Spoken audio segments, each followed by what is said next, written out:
Ternyata aktris pendatang baru ini tampak makin serius membangun karirnya di dunia perfilman.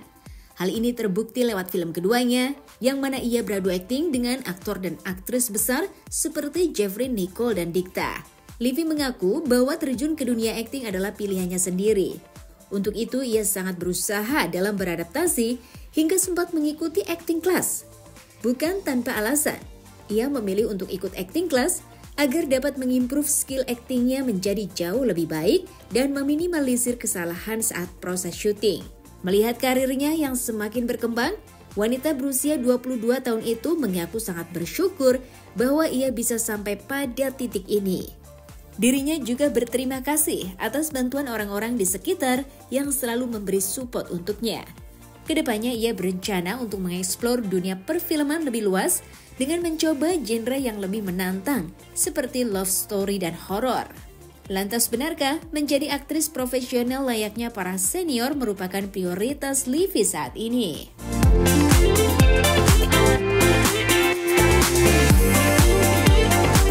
Nih akhirnya bermain film ini yang kedua kalinya ya.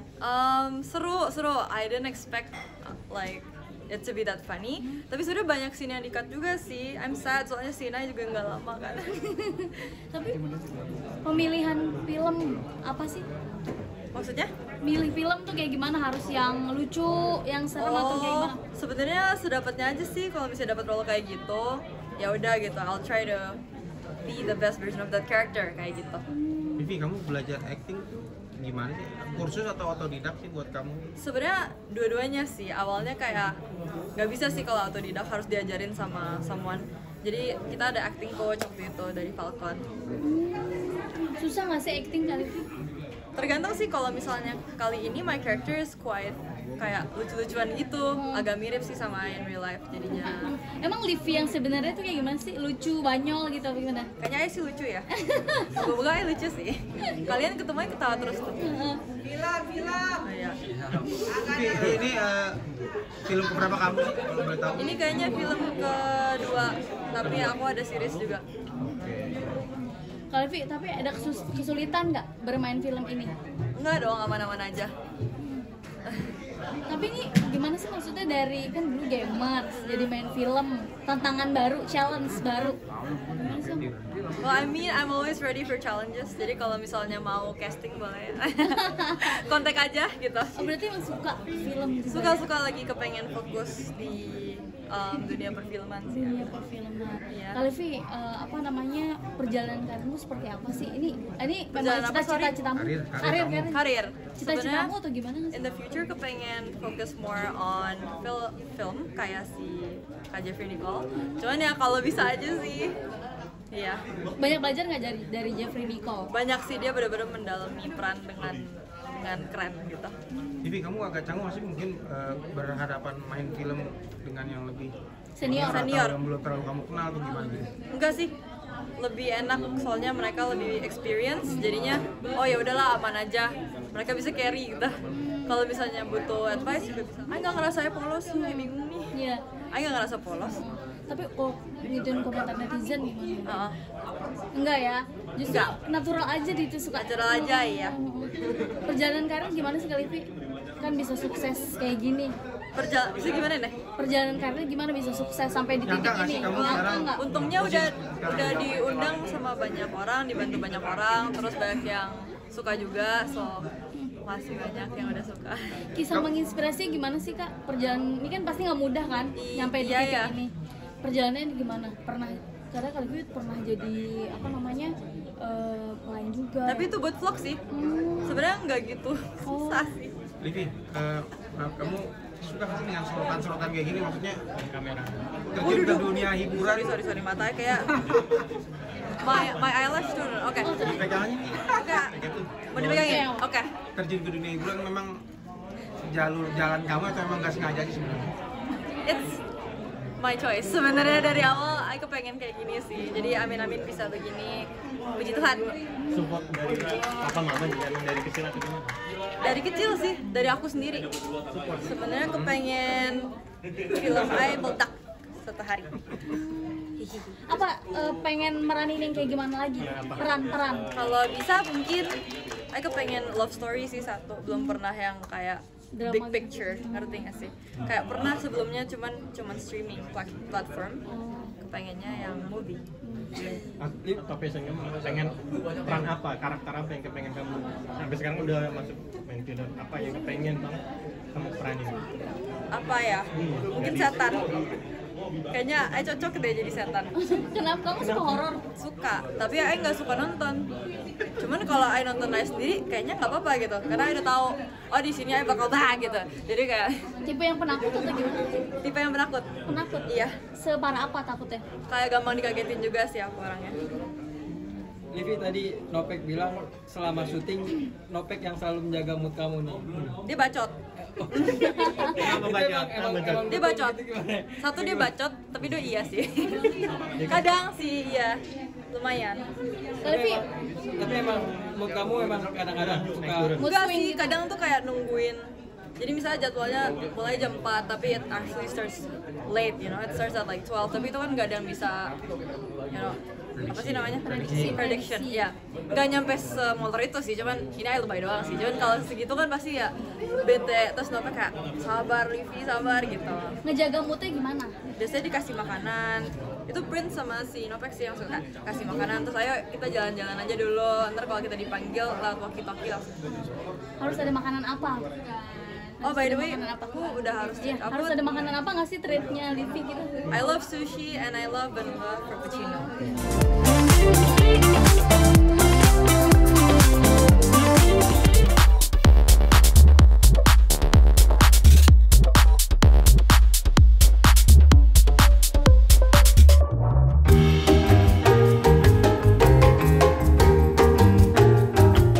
Memasuki satu dekade usia pernikahan, Raffi Ahmad dan Nagita Slavina menggelar acara syukuran anniversary bersama keluarga serta kerabat terdekatnya.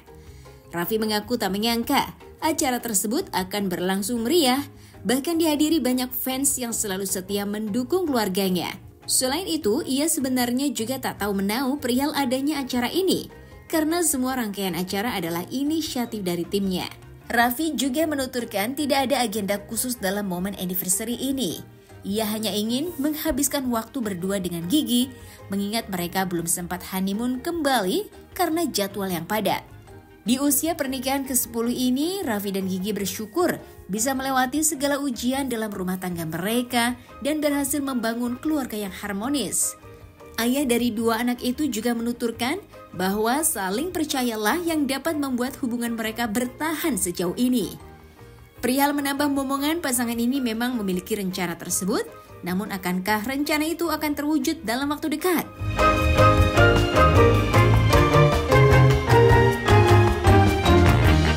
Udah kalau nggak makan-makan aja, aku ajak keluarga, mama sama mama Dita mau makan mana ya?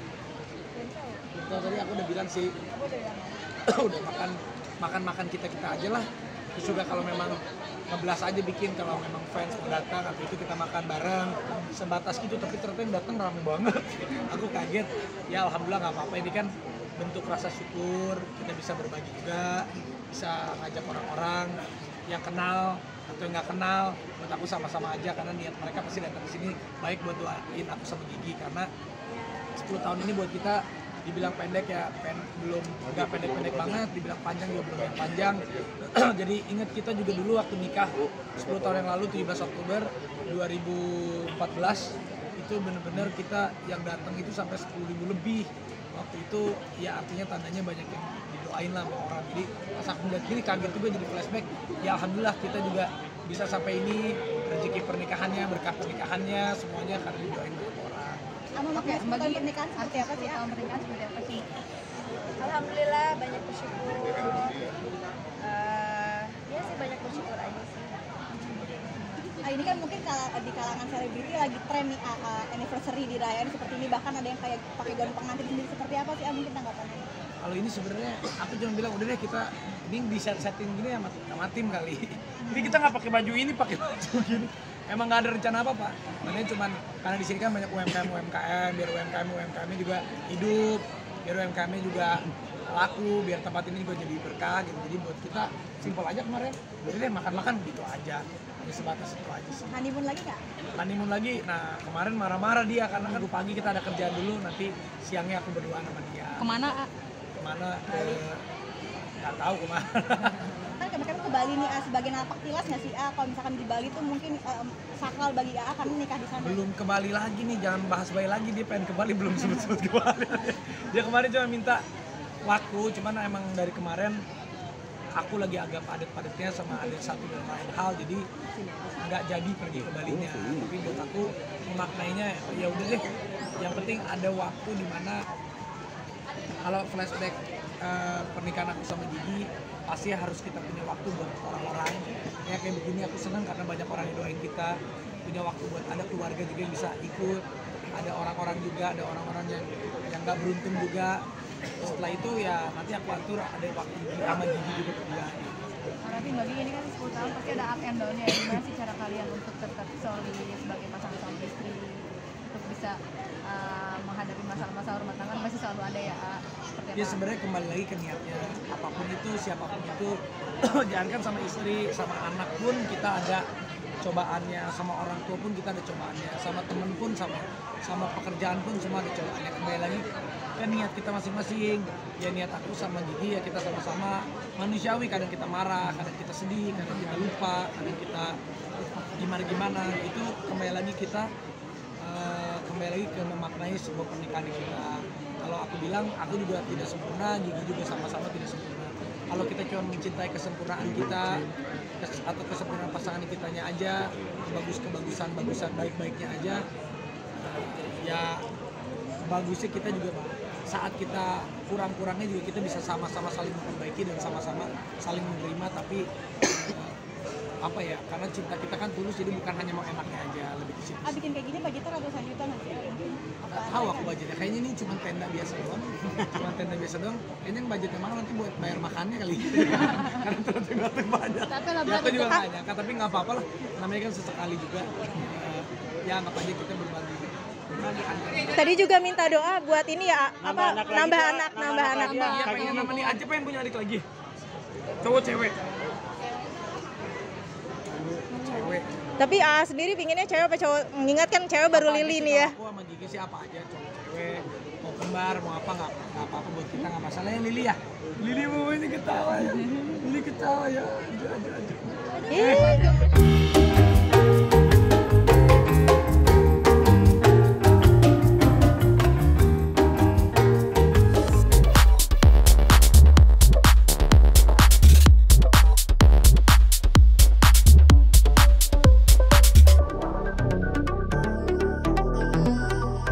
Tsania Marwa akhirnya memutuskan menyudahi perjuangannya soal hak asuh anak setelah melalui berbagai konflik dengan mantan suami. Ia mengaku ikhlas dan tak lagi peduli dengan tanggapan dari mantan suaminya. Fokusnya kini hanya kebahagiaan pribadi dan waktu berkualitas bersama anak-anak. Meski hanya bisa bertemu anaknya di sekolah, Tsania tetap bersyukur bisa membangun kedekatan dengan Sabira dan Syarif. Kendati demikian, berbeda dengan Tsania, Atta Larik justru merasa bersyukur dan bahagia atas keputusan Tsania yang mengalah dalam hak asuh. Ia mengungkapkan bahwa sejak awal mantan istrinya seharusnya legowo agar tidak terjadi konflik yang bisa mempengaruhi mental anak-anaknya. Atta Larik juga menegaskan bahwa ia tak pernah membatasi Tsania bertemu anak-anak. Hanya saja pihak Tsania yang selalu tak memberinya kejelasan. Lantas benarkah Atta Larik juga sudah legowo apabila suatu saat anaknya sudah dewasa dan memilih kembali bersama ibunya? Nggak berlanjut kan, nggak tahu, saya cuma mengkonfirmasi aja katanya dari IG-nya, saya nggak tahu gitu kan, bahwa masih katanya yang dia sudah apaan udah apa? Katanya udah ikhlas itu, nggak melaporkan itu gimana?